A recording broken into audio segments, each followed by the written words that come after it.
Tovot. On est aujourd'hui le 23, dans le mois de Tammuz. Grande journée aujourd'hui. Iloula de Ramak, Rabbi Moshe Cordovero. On parle beaucoup de lui. Il est décédé dans l'année 1570, il y a 450 ans en arrière à peu près. Était le maître du Harizal.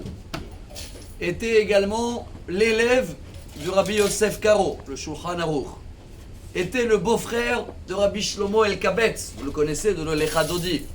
Tous ces grands rabbins qui ont vécu à Tzfat, donc lui il est né en Espagne, et qu'il a écrit beaucoup des livres Kabbalah, mais comme ça c'est pas notre domaine, c'est trop profond pour nous.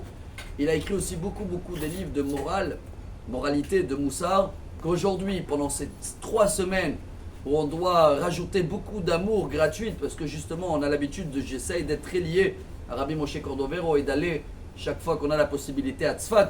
Mais voilà, aujourd'hui impossible, parce qu'ils ont fermé toutes les routes vis-à-vis de Nord. Manifestation, je ne sais toujours pas sur quoi.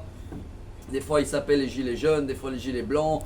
Oui, démocratie, pas démocratie, on comprend rien. Mais justement, on comprend qu'il y a un problème entre nous, on va essayer de partager une petite touche du Ramak, c'est les initiales de Rabbi Moshe Cordovero, dans son livre Tomer Devora, un de ses livres, qui est un livre extraordinaire à Botaï, que chacun qui a le temps, aujourd'hui j'ai vu qu'il est traduit dans toutes les langues, et il y a une ségoula de Hadmor de Tzand, le Rav Albert Stam, qui est décédé dans la Shoah avec 11 enfants, et qu'il a dit à chacun qui a des problèmes de santé, et même il marque comme ça, même pour la maladie, qui ne va même pas marquer le nom, je dis à tout le monde d'étudier ce livre Tomer Devora, qui n'est pas long, mais qui est tellement beau, et je ne vais pas dire profond, parce que vous allez me dire, attends, si c'est compliqué, non, c'est pas profond, c'est qu'il nous explique que chaque action qu'on fait ici en bas, il y a des résultats, il y a des choses qui bougent en haut.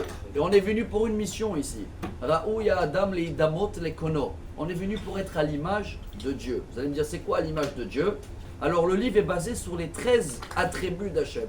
Et il nous demande pas seulement de les lire et de les dire, bientôt on va faire les sliachot, on va les citer non-stop. Kel, Rachom, Hanoun, Erechapaim.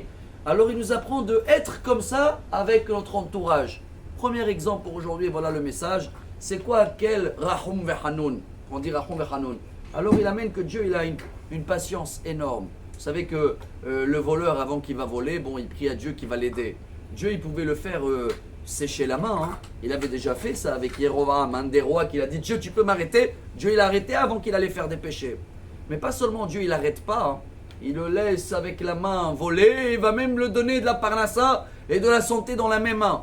Est-ce que nous, on est pareil vis-à-vis des gens autour de nous, que des fois, ils nous ont fait du mal, et nous, à la place de se venger, on va essayer, continuer à leur donner le sourire, et d'essayer d'être quoi? Patient vis-à-vis d'eux. Il parle beaucoup de la patience au début, et je termine en disant que Dieu, chaque péché qu'on fait, c'est un accusateur, il nous apprend. Et il est en haut, l'accusateur. Et il veut faire quoi, l'accusateur? Nous embêter. Et Dieu est patient, il dit, j'attends que la personne, il va faire tchouva tout seul.